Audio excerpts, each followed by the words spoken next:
जय श्री जगन्नाथ, जय पंचसखा। सत्य मालिका का और एक नया अध्याय को सबको प्रणाम और स्वागत है। बाना नाम जे हो पतित पावन, पतित रे दया हेला,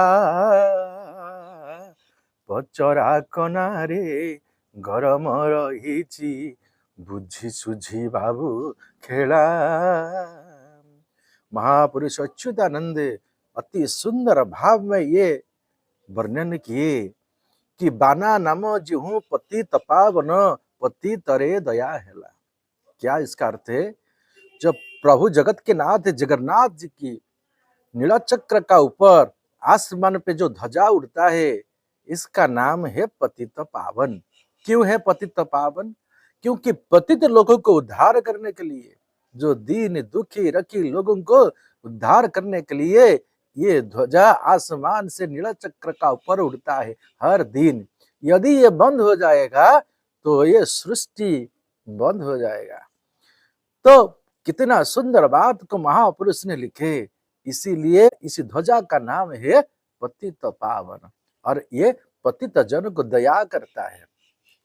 और पचरा कहनारे गरम रहीची बुझी सुझी बाबू खेड़ा। और महापुरुष बोलते हैं और एक पतित पावन ग्रंथ है, जिस ग्रंथ का नाम है मालिका, जिनको महापुरुष पंच सखाओं ने भगवान विष्णु जी का निर्देश पर लिखे थे। इसी पतित पावन ग्रंथ क्यों है? जो 1,85,000 ग्रंथ को लिखे थे, इसमें 100 खंड ग्रंथ लिखे जिसका नाम है मालिका। ये है सबसे अमूल्य ग्रंथ, पतित पावन ग्रंथ, जो भविष्य के लिए भक्त लोगों को उद्धार करने के लिए सहायक होगा, पतित के लिए सहायक होगा। इसीलिए महापुरुष अति सुंदर भाव में इसको वर्णन किए हैं और लिखे थे ये परम ग्रंथ को। तो महापुरुष जो वाणी लिखे, क्यों लिखे और क्या बोले? बोले कि पचरा कनारे गरम रही बुझी सुझी बाबू खेला।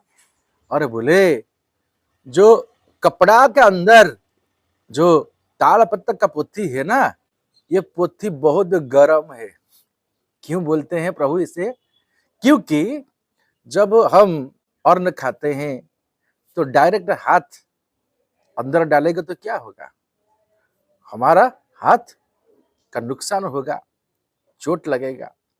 तो महापुरुष ने बोलते हैं जो मालिका को बोलेगा, ये मालिका को माँ लोगों का परमिशन है, और माँ लोग यदि दया नहीं करेंगे तो वो मालिका को ठीक से बोल नहीं पाएगा, जिस वजह से महापाप होगा। ये माँ कौन है? ना माँ है महाप्रभु माधव, माँ भगवान विष्णु जी का कृपा होना चाहिए और माँ का कृपा होना चाहिए। माँ महालक्ष्मी का दया नहीं होने से ये पवित्र मालिका में हाथ लगाना भी पाप है। और माँ मतलब महापुरुष पंच सखाओं ने, ये महाप्रभु जी का कृपा, माधव जी का कृपा, माँ महालक्ष्मी का कृपा और पंच महापुरुष की कृपा से ये मालिका को हम वर्णन कर सकते हैं। यदि प्रभु जी का दया नहीं होगा, प्रभु जी का आशीर्वाद नहीं होगा, प्रभु जी का कृपा नहीं होगा, तो कोई व्यक्ति मालिका बोलकर इस समाज में नहीं रह सकता, क्योंकि बहुत बड़ा अपराध लगेगा। क्योंकि जो भक्त को उद्धार करने के लिए जो तरीका है, जो रास्ता है, जो दिशा है, इसको ठीक तरह से भक्त लोगों को बोलना चाहिए। यदि मालिका का नाम पर कोई झूठ बोलता है, उसको महा पाप लगेगा और भगवान इसको क्षमा नहीं करेंगे। एक ही शब्द यदि इधर उधर कोई बोलकर, मालिका का नाम पे झूठ बोलकर कुकर्म किया, अर्थ उपार्जन किया, तो ये महा महा महापाप लगेगा। क्योंकि सबका उनका ऊपर बुरा नजर पड़ेगा, सबका अभिशाप पड़ेगा। किसका? महाप्रभु जी का अभिशाप पड़ेगा, माँ महालक्ष्मी का अभिशाप पड़ेगा, पंच महापुरुषों के अभिशाप पड़ेगा। तो इसी हिसाब से मालिका को सही तरह से बताना बहुत जरूरी है। यदि प्रभु आशीर्वाद नहीं किए है, प्रभु जी का आज्ञा नहीं है, तो ये मालिका पे हाथ मत लगाना। ये सबसे बड़ा बात है। आज हम सोशल मीडिया में देखते हैं बहुत सारे लोग झूठ मूठ बोलते हैं तो ये झूठ मूठ बोलना बहुत पाप है, ये आगामी समय के लिए भारी हो जाएगा, दुर्गा का खप्पर में चले जाएंगे। ये सत्य है, इसको कोई नहीं टाल सकता, क्योंकि ये प्रभु जी का वाणी। जो झूठ मूठ कर रोजगार करेगा, झूठ मूठ बोलकर कुउपाय में पैसा रोजगार करेगा, ये तो को असत्य है ना। और प्रभु इसीलिए तो अभिराम परमहंस बोले हैं, सत्य अनंत नाम मोरो सत्य रे करे कारवार। मेरा नाम है सत्य अनंत, मैं अनंत ब्रह्मांड का सत्य हूँ और सब कुछ झूठा है। तो इस परम सत्य को जो पालन करेगा, सत्य का आज्ञा में जो चलेगा, सत्य का पथ में जो चलेगा, वही सत्य युग के लिए जाएगा। अब बच्चे से एक प्रार्थना सब लोग गाते थे उड़िया में, सत्य कहिबाकू किया डरीबी, सत्य कही पछे मले मरीबी। इसका अर्थ वही है, सत्य बोलने के लिए क्यों डरेंगे, और यदि मरना है तो सत्य बोलकर ही मरेंगे। परंतु आज उल्टा हो रहा है, हम जीते हैं झूठा के लिए और झूठ झूठ बोलकर मरेंगे, सत्य नहीं बोलेंगे। तो भगवान उनका पास बिल्कुल नहीं रहेंगे। अगले समय पर धर्म अधर्म का लड़ाई होगा। जब प्रभु अपना स्थान छोड़ दिए हैं तो धर्म संस्थापना आरंभ हो चुका है।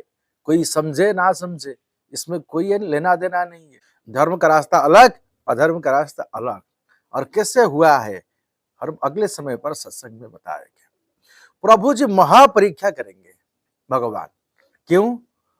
एक दिन प्रभु जी का साथ बात हो रहा था, कोविड-19 2020 को भारत में आया, तो उसका बाद हम बात किए प्रभु जी का साथ। प्रभु बोले 2021 में भक्त लोग का दर्शन होगा। फिर ये दास ने पूछा, प्रभु बहुत भक्त लोग आएंगे, हमारा तो आश्रम छोटा है, कैसे करेंगे? प्रभु बोले, अरे पद्मा, इसमें 2% लोग रहेंगे, ज्यादा नहीं है। इसका अर्थ क्या है?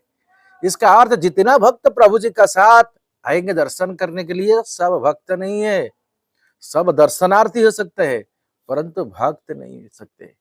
कोटि के गोटिए जानती रस दिनी सहस्रे गणा, सही महिमा प्रकाश निश्चय राम दास आने मुह कहती नहीं। महापुरुष अति सुंदर भाव में वर्णन किए कि कोटि के गोटिए भक्त, यानी 1 करोड़ में 1 भक्त जैसे मेरा भक्त है। सब लोग भक्त नहीं है।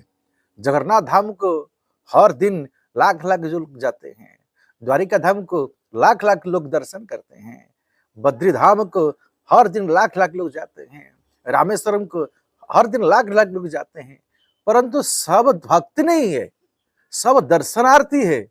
दर्शन करने के लिए प्रभु जी के पास जाते हैं, परंतु सब भक्त नहीं है।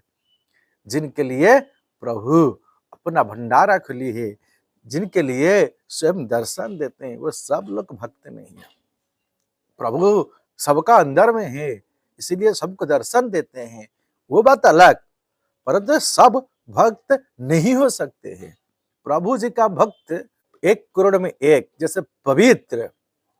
आप जैसे देखेंगे, जो कमल का फूल में आप वो पानी से उत्पत्ति होता है, परंतु पानी उनको स्पर्श नहीं करेगा। वो कीचड़ से उत्पन्न होता है, परंतु कीचड़ उसमें नहीं लगेगा। पानी का ऊपर में ये कमल का पत्ता रहता है, परंतु आप ले आओगे तो देखोगे कि पानी उसको स्पर्श नहीं किया है। तो ऐसे भक्त पवित्र और महान है। हो सकता है भक्त कितना गरीब हो सकता है, परिस्थिति में बहुत खराब हो सकता है उसका सिचुएशन, कड़ी उसको प्रभाव करके रखेगा, परंतु पवित्रता का साथ भक्त रहेगा। वो कोई अपवित्र नहीं काम करेगा। भक्त कभी किसी से लुटेगा नहीं, लांछित नहीं करेगा। भक्त किसी भक्त को वंचित नहीं करेगा। ये भक्त का महिमा इतना बड़ा है। स्वयं जगत के नाथ जगन्नाथ आ जाते हैं श्री वरदांड को दर्शन देने के लिए, श्री गुंडीचा रथ यात्रा को। तो कितना बड़ा महान ये परंपरा। तो प्रभु जी जो कार्य कर रहे हैं, अपना लीला कर रहे हैं। सब लोगों को ये लीला के बारे में पता नहीं होगा। आज हम देखें, भक्त लोग चोरी किए हैं, लुटे हैं, अपराध किए हैं, साइबर क्राइम किए हैं, ये भगवान कलिकी देव का नाम पे अपप्रचार किए हैं, भगवान का नाम को भी हटा दिए। ऐसे बहुत सारा संगीन पाप और आपराधिक कार्य किए हैं। हम निवेदन करेंगे प्रभु जी का श्री चरण में, हर भक्त लोग जो जो अपराधी का काम किए हैं उसको क्षमा दे दीजिए। परंतु अंतरात्मा वो नहीं मानता है। क्यों नहीं मानता है? क्योंकि उनका अपराध का साम्राज्य इतना बड़ा हो चुका है, प्रभु किसी को छोड़ेंगे नहीं। ये लगता नहीं है प्रभु किसी को क्षमा देंगे। तो हर भक्त को वही करना जरूरी है। ये जाने अनजान में पाप होता है, परंतु जो जो लोग दायित्व में हैं, सब लोगों को ये निवेदन है कि सब लोग इकट्ठा होकर चलिए, प्रभु जी का श्री चरण में प्रणाम कीजिए और बोलिए, प्रभु हमारा गलती हुआ है, अपराध हुआ है, पाप हुआ है, हम सबको क्षमा कर दीजिए। आपका आज्ञा को हम कोई पालन एक नहीं किए हैं। कली का प्रभाव से हमारा बुद्धि हम खो चुके हैं, प्रभु हमको क्षमा कीजिए। और ऐसे बोलकर प्रभु का चरण पर साष्टांग प्रणिपात करेंगे और हाथ ऊपर करेंगे। जब तक प्रभु क्षमा नहीं करेंगे नहीं उठेंगे और बोलेंगे, प्रभु आपका बिना आदेश में एक ही शब्द नहीं बोलेंगे, एक कर्म नहीं करेंगे, कभी जीवन में झूठ नहीं बोलेंगे, हम सत्य का रास्ता पर चलेंगे। ऐसे प्रणाम करके सबको बोलना चाहिए, तभी प्रभु क्षमा दे सकते हैं। नहीं तो प्रभु बिल्कुल क्षमा नहीं करेंगे जो जो अपराध हुआ है। एक दिन राजा परीक्षित को कली लगा, परंतु उन्होंने क्या किए?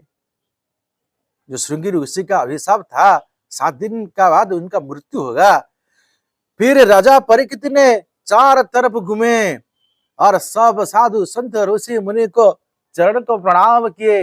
हमको कोई पथ ऐसा दिखाइए, रास्ता दिखाइए जिसमें इस अभिशाप से हम मुक्त हो जाऊंगा। और उसका बाद सुखदेव गोस्वामी ने उनको सुनाए श्रीमद् भागवत, और भागवत सप्ताह का बाद उनका अभिशाप का खंडन हुआ। तो हर मनुष्य को कली लगा है, परंतु हम जो देखते हैं ये कली कैसे छोड़कर चले जाएगा उसका चिंता कोई नहीं करता है। उसका बाद कली का जो पारिषद लोग है उनका साथ मिलकर ये इतना बड़ा क्राइम कर रहे हैं, अपराध कर रहे हैं, जिस वजह से ये बहुत बड़ा सिचुएशन खराब होगा। हो सकता है बहुत लोग अरेस्ट भी होंगे, जेल भी जाएंगे ऐसा कर्म करेंगे। तो हम निवेदन करते हैं सत्संग का माध्यम से सबको, सब अपना अपना गलती का एहसास करो, पाप का प्रायश्चित करो और सत्य का रास्ता पे चलो, वही सबके लिए अच्छा होगा। एक राजा अच्छा न होने से भी चलेगा, यदि मंत्री अच्छा है तो जो परामर्श देगा ये प्रजा लोगों का हित में देगा। यदि राजा अच्छा है और मंत्री चोरी करेगा, लुटेगा, राजा को झूठ बोलेगा, गलत परामर्श देगा और हर दिन उनका कान में इसका विरुद्ध में उसका विरुद्ध में बोलेगा, तो राजा का बुद्धि भी नष्ट हो जाएगा। और क्या होगा? अगले समय पर ऋषि मुनि से राजा अभिशाप पाएंगे, भगवान का दरबार में ये झूठा साबित होंगे और नरक को जाएंगे। राजा जितना अच्छा होना चाहिए उससे बेहतर मंत्री अच्छा होना चाहिए। यही राज्यों के लिए हित है और प्रजा के लिए भी हित है।